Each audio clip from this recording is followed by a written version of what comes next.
Hello, I'm Keith Spera from NOLA.com and the Times-Picayune. Welcome to Let's Talk. As a young man, my guest today embedded with the Allman Brothers Band as their official photographer. He also photographed Paul McCartney at Mardi Gras and scores of rock legends at the Warehouse, the fabled New Orleans concert venue. He later founded Haunted History Tours, one of the city's most popular ghost tours. In January 2025, he shocked his friends and Facebook followers by announcing he had pancreatic cancer, which is likely to be terminal. Here to talk about all that and more is Sidney Smith. Sidney Smith, welcome to Let's Talk. Greetings. Hi. So I guess first, as we talk here in the summer of 2025, how are you feeling? Well, you know, I have good days and bad days. I am terminal. They tell me that I'm not going to live out the year, which I find kind of hard to believe. You know, maybe I'll be one of those that breaks the odds. I mean, I am a very positive person, so, you know, and a lot of people can't believe. I mean, I'm totally okay with the diagnosis. I'm good to go if that's what happens. I would love to live like anybody else. I got a lot more living I can do, but I'm not afraid or anything like that. I'm good. I have good days and bad days. Some days, you know, just really, really fatigued. Other days, not so much so, you know, but I have beat so much I don't know how familiar you are with my health history, which is, you know, extensive. Yeah. I mean, you had prostate cancer, bouts of multiple balls. In the 10 years between the time I was 60 and 70, I beat cancer 3 times. I had a hiatal hernia, a staph infection, the worst sciatica you can imagine, 2 knee replacements, 1 hip replacement, 2 cervical fusions, 2 spinal fusions, 1 horrible bout of vertigo, 1 removal of a gallbladder, and you know, it's other than that, Mrs. Kennedy, how was the trip to Dallas? You know, I mean, I managed to get through that and still keep kicking, you know. But now, pancreatic cancer is a little different. Yeah, you know? yeah. It's a little different. First off, I'm impressed that you could rattle off all those things that quickly. I mean, that's an impressive list. But yeah, you know. And on top of that, I've been married 4 times, which is even more problematic and impressive, I guess, to some. Four times. Once in the 70s, once in the 80s, once in the 90s, and once in the first part of this decade or this 100 years, whatever. But now you know better. You're not currently married, so. Thank God. I'd rather. We can pass on that. We can pass on that. There you go. Well, all right, you're 71 years old, right? I am. 71 years old, which I think a lot of people will be surprised by. You look great for 71. You've lived, I don't know if it's accurate to say you've lived a rock and roll lifestyle, but you certainly lived a rock and roll life in that you've been so close to so much music over the years. And I talked about in the intro, you ran off to the circus with the Allman Brothers Band as a young man. You know, the movie Almost Famous, in which Cameron Crowe kind of described his life as a young Rolling Stone writer going off with the band. You literally did that with the Allman Brothers. That was my life. Honestly, when I first saw the movie Almost Famous 20 years ago, whatever it was, I said, who made a movie about my life? That is my life. I mean, I knew I was going to see Cameron Crowe's movie. And interestingly enough, back in the early 70s when I was working with the Allman Brothers, and specifically with Capricorn Records, which was their label, the promotional team would put my photos and Cameron Crowe's stories together a lot for, you know, for the magazines, the Cream magazine, Circus magazine, Crawdaddy magazine, Hit Parader magazine. So my photos and his stories, but I had no idea that his life was so exactly point by point, exactly like my young life. Because he was like 15, I was 16. I never met the guy, but you know, the movie was my life. It truly was. Everything from the mother to the groupies, the whole thing.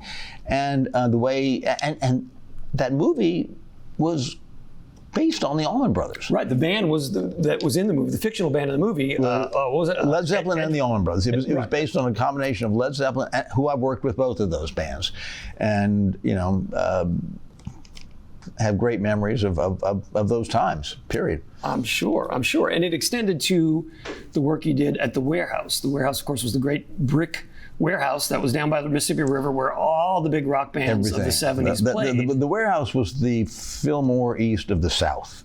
It was the Fillmore East of the South, right. Get all those geographical things right. It was the Fillmore East of the South. And we heard the best music at the Warehouse. I mean, for $4-5. You know, you could go to see The Who, Bob Dylan, ZZ Top, Dr. John, the Allman Brothers, David Bowie. It goes on and on and on. All these bands played at the Warehouse. Van Halen, Alice Cooper, Pink Floyd, Jeff Beck. Rush. All of them. Yes, they were all, and you could see them for pennies on the dollar. So we had a really good time back then, and it was a dingy old building. I mean, it stunk and it was crowded, but we loved it, you know. And the Allman Brothers, for instance, I mean, well, take it a step further. I met the Allman Brothers. They had already played the Warehouse at least once, and I hadn't met them. But in the fall of 1970, when I was like 16, 15 years old, I crashed the Tulane University homecoming dance with some friends because the Allman Brothers Band was playing at the Tulane University homecoming dance. Imagine that. And this was in the first year of their existence, within the first year of their existence as a band. And the kids at Tulane, it was in the Kendall Cram room at Tulane. I don't even remember where that is in Tulane, but it was a small room relatively. And the band was playing Wipeout, Gloria, Louie Louie, you know, play, you know. And the band would accommodate, but they'd also be playing, you know, their stuff. Yeah. But it was on that night that I met the Allman Brothers Band. And they took to me, and they took me in like family. And then, you know, I was like a kid with a camera. I wasn't, you know, some kind of hotshot photographer or anything. I wasn't threatening. As a matter of fact, I was pretty damn naive. Barry Oakley, the bass player, walked up to me with a vial of what was actually tobacco, snuff. And he says, "Want some snuff, kid?" And I thought he was offering me drugs. And I said, "Oh, no, never touch the stuff." He says, "It's snuff, kid." That's tobacco. Yeah, you know. So anyway, but I was pretty naive back then. But I parlayed that, and then I would go to the Warehouse and take pictures of any number of bands, not as the Warehouse photographer, but just as a, you know. And in those days, you could get your camera in, and I had a lot of chutzpah, and I went up to the front of the stage, and but I did something that very few photographers probably even thought to do, and it worked well for me. I took pictures of the roadies. I took pictures of the roadies working with the intention that I would go home, develop those pictures, show them, impress them, and because of that, they in turn protected me on stage. Not to mention introduced me to the band. But you know, I wasn't stupid. I kind of judged the situation and figured out, even as a 16-year-old kid, you know, because I've been pushed off of a few stages too. It wasn't all wonderful stuff. Right. You know, right. You pissed the wrong person off, and you're flying off that stage. Right. With cameras flying in the air. Yeah, especially in those days. I mean, it was anything goes. Oh yeah, you had really tough managers like Peter Grant from Led Zeppelin. Yeah. Oh, he didn't put up with any shit. No. It could be very, very rough. Yeah. I'm glad you survived those early rock and roll days. If you're just tuning in, my guest today is photographer and Haunted History Tours founder, Sidney Smith. You got a call in early 1975, inviting you to photograph Paul McCartney while he was in New Orleans to record the Venus and Mars album at Alan Toussaint's studio, Sea Saint. Indeed, I did. You were a big Beatles fan, so I imagine it took you a moment to realize this was a serious offer. Oh my God. Well, yeah. You think? First of all, back up 3 months. I went to see George Harrison in concert in Baton Rouge in November of 1974, 20 years old. The Beatles were my entire life. They were my entire youth. They were my entire existence. In fact, it was only the Beatles for me until the Allman Brothers came along. I mean, obviously, Hendrix, the Stones, and all that. But so I was a major Beatle fanatic. And I went to see George Harrison in concert in Baton Rouge just as a fan. Mm-hmm. And I was lucky enough to be sitting on like the 14th row. And I had my camera in hand. I even had to sneak it in because they weren't allowing cameras. And the tears were rolling down my face watching Harrison on stage. I mean, I had no idea I was going to be affected like this, but it was like watching my entire youth in front of me. And the tears were flowing. So I left that concert just amazed and realizing the power of music and how I just witnessed my whole youth in front of me. 2 months later, 3 months later, I get a phone call from a press agent in New York. And by this time, I'd already heard that Paul McCartney was coming to New Orleans to record an album, and I was freaking out, thinking I got to get close enough to the studio just to get a picture of him as he walks in or out. Right. Never imagining that I would end up on the inside. I get a phone call, and I'm living at my mother's house. I was broke. I didn't have anything. And I get a phone call. This is Lisa Robinson. She was the press agent in New York. She says, I'm not sure if you're aware of it, Sidney. Now, by the way, she doesn't know if I'm 20 years old, 60 years old, 100 years old. Right. I don't know if you're aware of it, like I'm not aware of it. Paul McCartney is in New Orleans for a few weeks to record an album. Do you have it in your schedule to work with him? Do you have it in your schedule? Let me check. Yes, I do. Now inside, I'm jumping for glee like a little schoolgirl, but I'm saying, I'm trying to sound very professional on the phone. And I said, yeah, I can do that. What would you like me to? Well, this is where they're staying. They're staying at the Le Richelieu Hotel. This is the manager's name. This is his room number. Bring your portfolio. I'm sure you've got the job. What job would that be? Well, his album cover is all the promotional stuff while he's in town. Yeah, I can make that happen. I can. So I'm driving to the French Quarter, and I'm thinking to myself, I can't cry. I can't cry this time. I got to hold this together. Right. I got to hold it together. I cried while I looked at Harrison on stage. Now I'm about to meet McCartney. I can't. I'm hyperventilating. Yep. So I get to the hotel room. Manager greets me. He looks at my work. He's very impressed. And then he says to me, very British accent, he says, all right, Sidney, let me ask you something here, right? Now, when you meet Paul, you're not going to cry, are you? He sensed it. He sensed that you might. I said, no. Why would you ask me that? And I'm thinking in my head, is the guy psychic? Am I wearing my feelings on my sleeve? What in the hell? He says, well, we just left Nashville. And in Nashville, we hired a young photographer very much like yourself, and every time he saw Paul, he started to cry. And it made Paul very uncomfortable, And, oh, no, I am absolutely, I will not even ask him for an autograph. I am very professional. Great, that's what I like to hear. We'll see you tomorrow. All right, thank you very much. So I leave the room. I get in the elevator, I walk into the lobby, and who should I run into? No, not Paul McCartney. I ran into Joe English, who was a drummer that I knew from working with the Allman Brothers. A whole different deal. He was a session drummer. And I said, what are you doing here? And he said, I just got hired to play drums for the album. The drummer just quit. What are you doing here? I said, I think I just got hired to shoot the album cover. He says, you want to meet him? It was just that quick. Want to meet Paul? Want to meet Paul. Yep. So we walked through the lobby. It was a slow motion walk for me. We walked out to the pool. And there he was. He was sitting out there in his bathing suit with Linda, his wife. The kids were in the pool. My friend Joe walks up to Paul. Every Beatle album in my life just flashed in front of my head. And Paul looks up at me, he looks at Joe, and Joe says, Paul, this is Sidney. He's going to be shooting pictures of us while we're here in town. Hey, Sid, how you doing? Sit down and see what you got, So I'm here, he's here. He's like, look at Mick Jagger. Hey, it's Keith Richards. Stevie Winwood, Rod Stewart, So I'm saying, I'm sitting next to Paul McCartney, and he's looking at my photos, and he's commenting on them, and Linda's looking at him, and I'm thinking, I'm having an out-of-body experience right now. I'm sitting at the pool at the hotel with Paul McCartney, and I'm 20 years old, and the Beatles have been my entire existence. And I loved each one individually for their own individual reasons. So then Linda pulls a couple of rolls of film out of her purse, and she says, Sidney, do you have a darkroom? I said, absolutely. She says, these are our pictures from home. We have no place to develop them. Can you take them home and print them for us? So of course I did, thinking the more FaceTime I have with the McCartneys, because I don't know if I'm going to have 24 hours or 3 weeks. So I take him home, develop the pictures.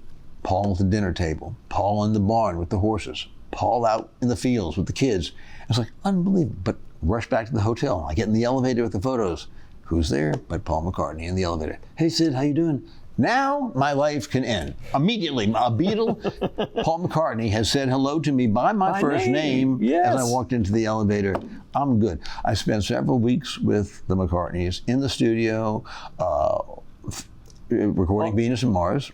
And Mardi Gras. I mean, you took those great pictures of Paul and Linda dressed as clowns. That was great because I got to see them in their own environment without, the star. There was no. They were anonymous. They were anonymous. They were so anonymous. They thought they could go down in the street in their clown makeup and not be recognized, but no. Oh, really? They got recognized. Oh, yeah. Immediately, they got to go right back up. But it worked very well for them. A few days earlier at a Dr. John show in Chalmette, Dr. John's Mardi Gras Mambo thing, they went dressed up as clowns and were so well disguised that Dr. John's security team threw them physically off the stage. Oh my gosh. So this was at the St. Bernard Civic Center, I think is where that show was, yes. right? And Dr. John and I talked about that years later, and he said in his typical Dr. John, "Yeah, you're right. I remember that. The McCartneys, that made me laugh. It didn't make them laugh, but it made me laugh." And that was Dr. John's response years later. Sidney, if nothing else, you have a future as an impersonator because your British accent is great, your Dr. John imitation is great. I am the only person I know that can imitate all 4 individual Beatles. Now, this may fall on deaf ears for the younger generation, but hello, this is John Lennon. Thank you very much, Yoko and I are going to the movie, so here's Paul. Thank you very much, I'm Paul McCartney. I'm the angelic Beatle. Here's George. Hello, this is George Harrison. I'm the quiet Beatle. Here's Ringo. Peace and love, peace and love. Very impressive. Thank you very much. I hope you passed the audition. If you're just tuning in, that is impersonator and rock photographer Sidney Smith.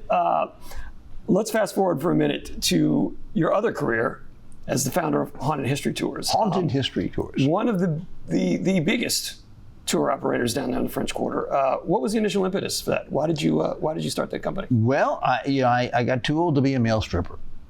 Which is a whole nother career that you don't even know about. No, I do not. And that'll be another day. We'll talk about that on another day. For 20 years, I actually, I did strippergrams. I went to homes, offices, restaurants, You really did? Oh, absolutely. I did not realize that. I created a company called Merry Minstrel Singing Telegrams. And as such, I burst into people's homes, offices, restaurants, bars, hospitals, schools. I did everything from strippergrams to just regular singing telegrams. This was throughout the 70s, 80s, and even into the 90s. I was stripping longer than I should have. But what ended that was me realizing that I could not really be a 70-year-old stripper, but I could be a 70-year-old. Although I have thought about bringing out the G-string at 75 and starting Grampy-grams. Grampy-grams. Yeah, but that's copyright Sidney Smith. No one will steal that idea. Got it. Yeah. Anyway, but I was in the French Quarter working, and I saw tour groups walking by, and I thought to myself, I can't be a 70-year-old stripper, but I can be a 70-year-old tour guide. And, I thought, I'm from New Orleans. I love New Orleans. I love a ghost story.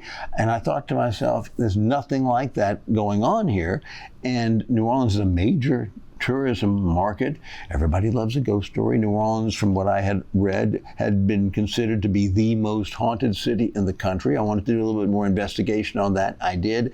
Long story short, I opened up Haunted History Tours. At the beginning, it was just a simple ghost tour around the French Quarter, but then we added the cemetery tours, we added a true crime tour, we added the voodoo tours, vampire tours, and it became quite a thing. And then, of course, competition caught on, and now everybody and their brother has opened up a ghost tour company in the French Quarter. And we go out of our way to respect French Quarter residents' quality of life issues. A lot of these companies, unfortunately, don't. A lot of them aren't even licensed, from what I gather. But Haunted History Tours is a very legitimate company. We're the ones you've seen on A&E, History Channel, Travel Channel, Sci-Fi, Bravo. We're the ones that literally came out with the book years ago in the 90s. It's called New Orleans Ghosts, Voodoo, and Vampires. So I think we're probably the best company out there doing it. And we do it every night. That's hauntedhistorytours.com. There you go. So you haven't done, or did you at one point do the tours yourself? At the very, very, very, very beginning. I do have an interesting story I could share with you real quick on that crazy stuff too. But my place is far more marketing the company, quarterbacking the company, and hiring tour guides that would do it in the manner that I envisioned originally, which is like an actor would do a mini theatrical performance. Yeah. We want to leave people with a wow experience, and we do.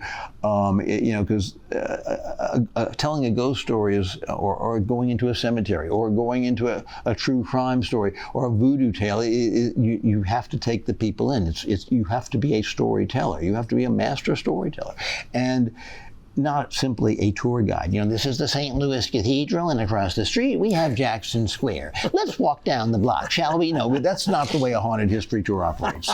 But I will tell you one quick haunted history story with me as the guide, and I will never forget this. You don't have to believe in ghosts to appreciate the haunted history tour. You'll have a good time. It's a great date night too. But one time I was giving a tour. Now the tour is generally centered on adults. It's focused on an adult mentality, adult brain. It's not like a Halloween spook house. It's not meant for little kids. But not to say we don't have families on the tour, and we do have little kids. Well, one time I had a tour group, one child, maybe 6, 7, 8 years old, single mother, only child on the tour.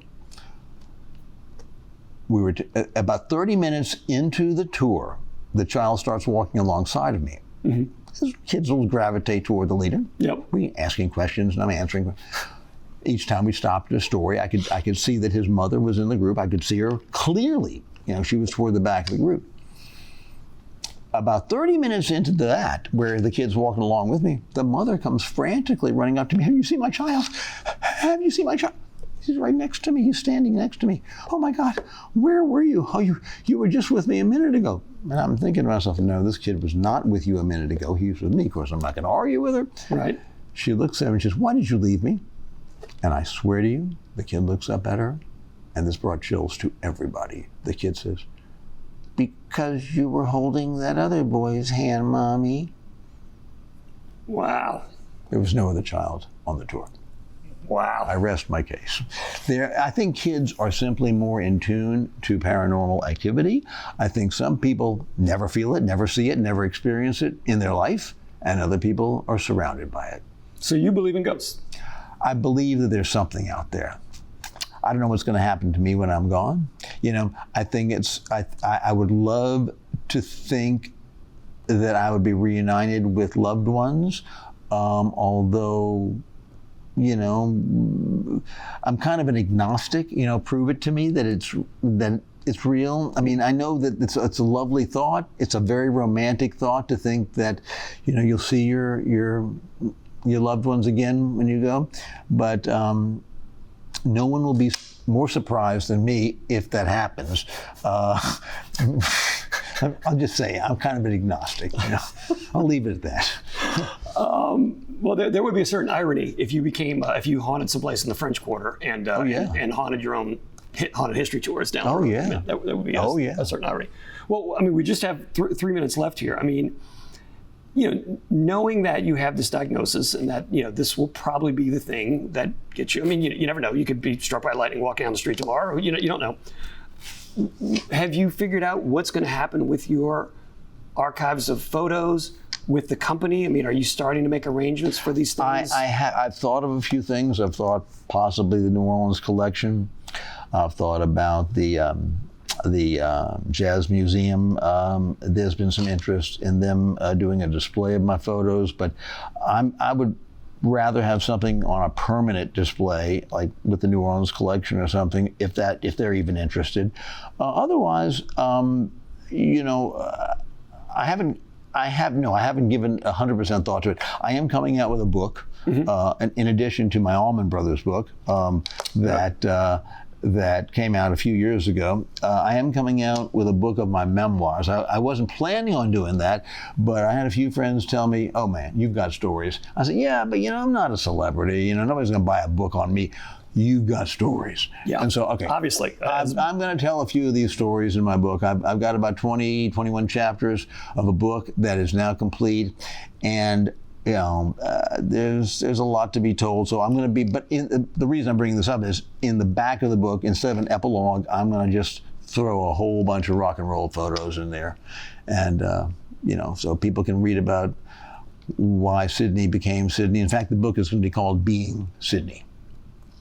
Being Sidney. And you've chronicled a lot of that on Facebook. I mean, you've been very upfront about your social life, and now your medical life. I mean, and again, last 90 seconds here. I mean, did you know you were going to share that diagnosis right when you got it? I mean, was that just something that, this is part of the story, and I've been open about everything else? I'm a very open person. I'm a very transparent person. I don't lie about anything. I'm extremely open. Sometimes I have too much of a filter.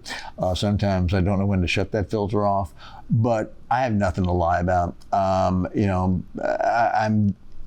If it is what it is, if I die tomorrow, I will have had a great life. I am happy with who I am as a person. I'm happy with, what I've done for others. Somebody told me the other day that, people, and I thought this was a great comment and sweet, but people leave my life a lot better off than they came into it. Mm. And, I would like to think that's a true thing. And, so I try to help people out if I can. And most recently this week, I've been helping myself and hopefully future families out with the situation that I dealt with the New Orleans coroner's office and the trial over the death of my son. Right, and the body being misidentified, and again, you've mentioned that compared to that, what you're going through right now is not as big a tragedy as losing your son. Nothing is a greater tragedy than losing a child. I mean, it sounds cliche-ish, but it's true. I've lost family members, relatives, friends. Nothing compares to losing your son. And my son Justin was a beautiful person. He was an artist. He was a kind soul. And he died way too soon. Right. Well, you've been very brave, I think, documenting all that stuff on Facebook. And for however much longer your journey is, I wish you the best. And I thank you. All right. All right, brother. Thank you, Sidney.